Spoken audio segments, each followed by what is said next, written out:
Hello বন্ধুরা, আজকে কোনো ব্লগ ভিডিও নয়, আজকে চলে এসেছি তোমাদের সাথে একটা রান্নার ভিডিও শেয়ার করতে। খুব সিম্পল একটা রান্না, সাধারণ রান্না, অসাধারণ আমার কাছে। কারণ হচ্ছে রান্নাটা করেছি আমি, আজকে করছি হচ্ছে ডিমের ঝাল। তো দেখো কিভাবে ডিমের ঝাল করব। ডিমের ঝাল করার আগে সবার প্রথমে যেটা তোমাদের করতে হবে সেটা হচ্ছে ডিমগুলোকে আগে ভালো করে সিদ্ধ করে নিতে হবে।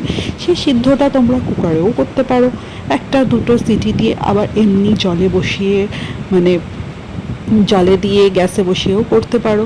সিদ্ধ করে নিয়ে ডিমের খোলাগুলোকে ভালো করে ছাড়িয়ে তারপরে ডিমগুলোকে লাল লাল করে ভেজে, পেঁয়াজগুলোকে কুচিয়ে তেলে ভেজে তার মধ্যে দিয়ে দিতে হবে টমেটো কুচি, তারপর তার মধ্যে অল্প করে নুন দিয়ে দিতে হবে যাতে টমেটোটা নরম হয়ে যায়, পেঁয়াজটাও নরম হয়ে যায়। দিয়ে ভাজা ভাজা করে যখন ভাজা হয়ে যাবে তারপর তার মধ্যে অ্যাড করে দিতে হবে আদা, রসুন আর লঙ্কা, যে যেরকম লঙ্কা খেতে পছন্দ করো সেই রকম।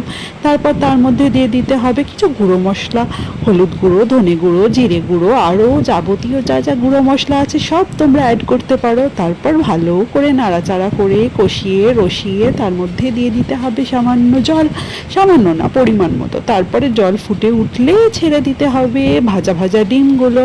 তারপরে দেখো গামাখা হলেই রান্না আমার রেডি। এবার চলে এসো তোমরা, কে কে খাবে আমাদের বাড়িতে।